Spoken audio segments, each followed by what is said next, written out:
Thanks to the power of time travel, here is the first recording that I missed before. This one's actually inoffensive enough since, well, there's nothing in it that really tells you to believe that Lisa is going to cheat on Johnny with Mark. Well, there are a few hints if you know the story beforehand, but still, it doesn't seem like anything is actually going to go down between these two. But of course, if you know the story, you certainly know that they are fucking like rabbits throughout the entire movie. And each time Mark is all like, huh, what's going on here? This is one of the recurring jokes that is made about the movie, among others. Mark's constant surprise at just how he's completely dumbfounded every time Lisa comes on to him. But then again, we all know who the writer of this movie is, so maybe I guess we shouldn't expect much in the way of consistency from him. Repetitiveness, on the other hand, that's Tommy Wiseau's specialty. If you've seen the movie, you know what I'm talking about, and yeah, that's right. We even get that time in day 2 where Lisa orders a pizza for herself and Johnny, if you remember. And yeah, we get every detail. That's actually a fairly nice touch because it is supposed to end up on the tape as well, even though it's completely unimportant to the story. But then again, so is much of the script of the actual movie. So, whatever.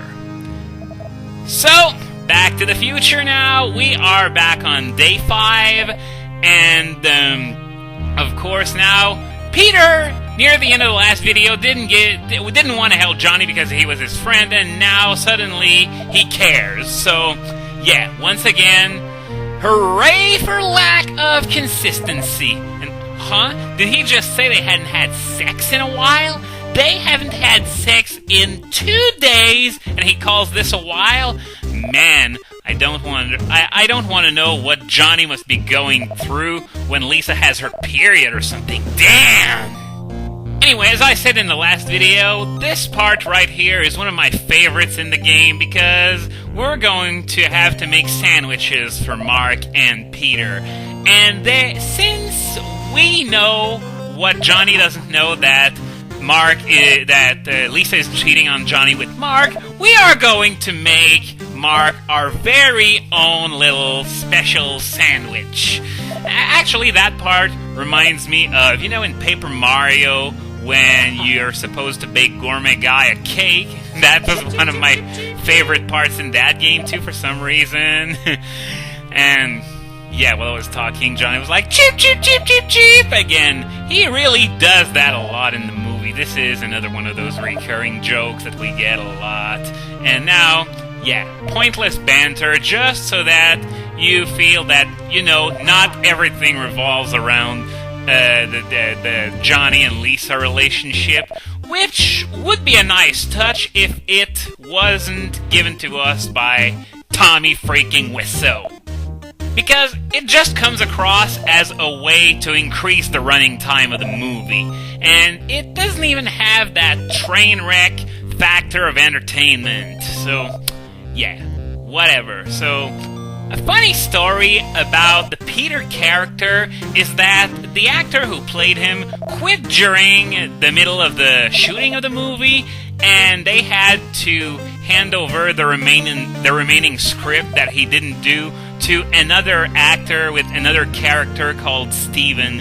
And this is another one of those things that make the movie really awkward. How Peter is ditched without an explanation and completely replaced by this guy who's never named throughout the movie, but is referred to as Steven during the credits. Of course, we haven't met Steven yet, but it's going to happen near the end. Well, actually, isn't there only one scene with Steven throughout the entire movie, and it's at the birthday party or something? So yeah, the Peter character really wasn't very important. Okay, and now it's time to make sandwiches. So, first things first, if you want to make sandwiches, you gotta cut the bread. So, what you do is you put the bread on the cutting board, you cut a slice of bread, and then here comes the special. Here's a dead rat, here's a sponge, and there's some drain cleaner down there. Delicious! So now you cut another slice of bread, and boom! Achievement! Nastwich! Yeah! Can you imagine Mark sinking his teeth into that thing? Okay, so for Peter, we're gonna make a more conventional one. We're gonna take bread, and here's lettuce, which we even put the bowl on the cutting board for some reason. Here's the lettuce. We got tomatoes. There we go. And if you try to complete the sandwich right now, here's what Johnny says. I'm in America now. I can put other things in a sandwich. So, we got some bananas here, I guess. Yeah, let's go with the bananas, even though I can't imagine a banana sandwich being too tasty, but I'm sure some of you have tried it before and liked it, so who am I to judge? Alright, here's a more healthy sandwich. But, unfortunately, we won't get to see Mark eat his Nastwich because they're gone.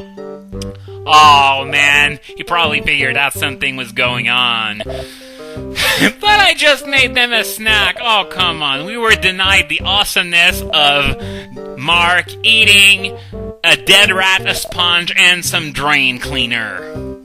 Oh, yeah, the tuxedo scene. I'm sure everyone who's seen the movie remembers it. And if you haven't seen it, then you're going to understand soon why people remember it so fondly. So, yes. No, I don't need to take a shower, so I'm not gonna treat myself to naked Tommy Wiseau if I don't really need to. So, dawn of the 6th day, 96 hours remain. Time to pick up my tux, and no, I still don't need to take a shower. And I forgot to check if there was something special I needed to do on day 6, so I'll be right back in just a second. Okay, so turns out there is something to do, but it's a bit later in the game. But first, we're gonna do the same thing as usual and take a look at Denny's journal. And once again, tossing a football is this guy's highlight of the day. But I guess when you're high, strange things happen. I'm no expert on drugs and weed and that sort of stuff, so I'm gonna keep my thoughts to myself. Though, maybe he hasn't had anything since Chris R. was put into jail, but then again, didn't he say the weed wasn't for him but for Mark? Whatever. It's unimportant. This guy's completely fucked up anyway. As we just saw, since he keeps hitting on Lisa, but nothing ever comes out of it. Not even Lisa slapping him in the face or something. So, no. I had to go the other way because the Tuxedo rental store is right here. And now, yes, your tux is ready, so I guess we're gonna have to put it on before we leave. So, let's check it out. Alright! Now, ain't that wonderful? Thanks for undressing in front of me. Excuse me, ma'am, but you must be completely nuts to think that the sight of a naked Tommy Wiseau is appealing. Now, if I remember, it's at this point that I gotta go into Mark's house. If I can just, come on, okay. For some reason, it wouldn't let me in, but alright. It's not at this point after all, it's a bit later during the day. So, okay, now the phone's ringing. Who might it be? I think it's the chick from the coffee shop. But we didn't go to the coffee shop. We didn't even get close. Come on, I'm living next to the Tuxedo rental store. This makes no sense. And this woman calling him to tell him that he looks great in a tux? Really? Do you have anything better to do with your life than bothering people, call them over the phone to tell them they look great in a tux? Anyway, Denny's showing up in his tux too, and we got Peter in his tux as well. But now, here's the kicker. The wedding isn't today, so why is everyone in a tux? And oh hi Mark, he shaved off his beard. So, yeah, the Tom Fulp even had a different face shot for Mark on this day just to emphasize the fact that he has no beard anymore. But seriously, why are they all in a tux if the... Oh yeah. I didn't forget about that actually, but this is the infamous tuxedo football scene where they put on their finest tuxes and they don't do anything but play football. I am dead serious. This is how badly written this movie is. So we're gonna do this in front of the electronics store. Remember that place on day one where we bought the tape recorder? That's where we're going. And you know, having Johnny, having 3 other people follow him like that, you know what it reminds me of? Earthbound! It reminds me of freaking Earthbound! Just rewind it if you don't believe me, and that's exactly what it looks like, right down to the quality of the sprites and everything! And yeah, of course I messed up the throw, so not that this achievement is very easy to begin with, and by that I'm referring to the achievement you get for throwing the ball successfully every time, and... Oh! A Mike Tyson's Punch-Out sound effect! This game just gained 100 awesome points from me. I've been referencing a lot of other games lately. Earthbound, Paper Mario, Punch-Out. Anyway, of course, as you can imagine, playing football or tossing the football around in a tuxedo makes you quite sweaty, so we gotta go take a shower. Yeah, I thought we were gonna be shower-free for the day, but I guess not. So there we go. Now we're gonna go home, and I think this is the point where I gotta go into Mark's house. So, okay, so he's setting up a meeting at the coffee shop tomorrow after work, and okay, so now we're gonna head over to Mark's house because the thing that can't be unseen, number 4, is right there. And once again, I had trouble getting in, and there we go. That is Mark bowing to his old beard.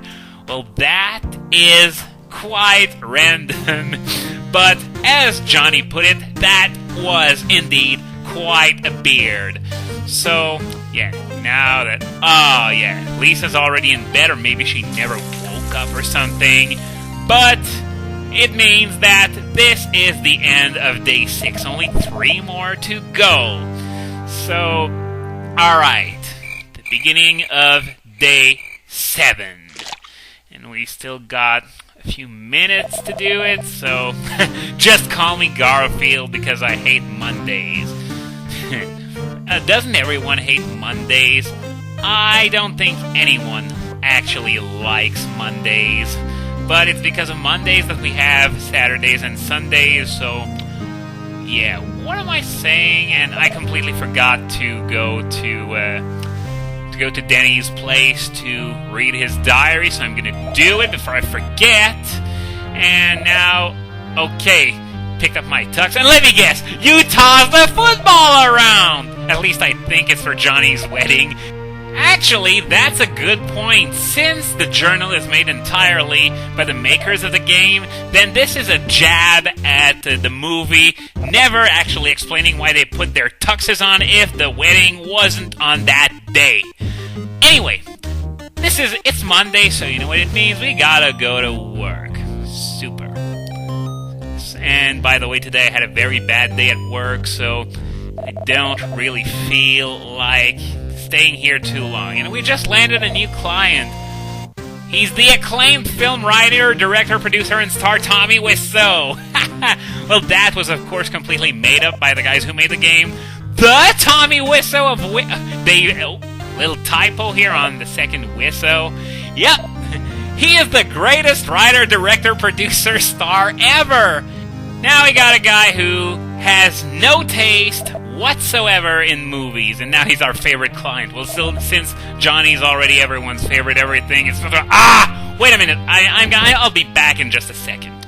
Okay, so I apologize for this interruption. I don't really know why I'm continuing it, because there were only a few seconds left on the clock, but anyway, let's go see Mark at the coffee shop, and I think this is going to be the last thing we do for today. So next time on The Room, we're going to have a cup of Joe for 88 cents, and we're also going to talk with Mark. whatever he wants to tell us.